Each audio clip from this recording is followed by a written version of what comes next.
fiber, cable, or 5G home internet. If you're choosing a new internet provider, this is the most important decision you'll make. Let's break down each technology so you can pick the right one.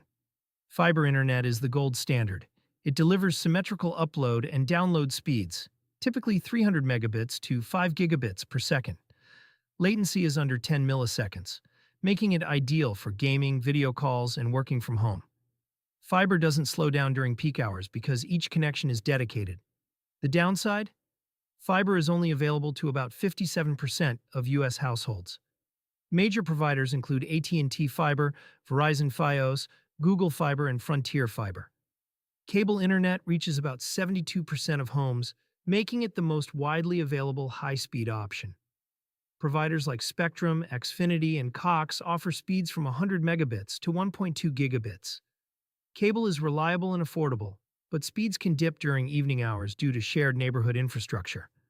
Upload speeds are also significantly lower than download, usually 10 to 35 megabits.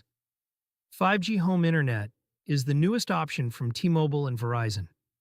It requires no installation and arrives as a simple plug-in router. Speeds typically range from 100 to 300 megabits, with some areas reaching 1 gigabit on millimeter wave. The big advantage is no contracts and no equipment fees.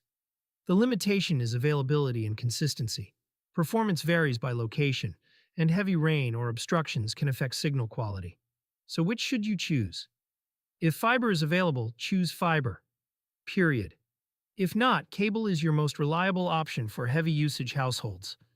And if you want flexibility with no commitment, 5G home internet is a solid choice for lighter usage. Compare all options at your address on InternetProviders.ai.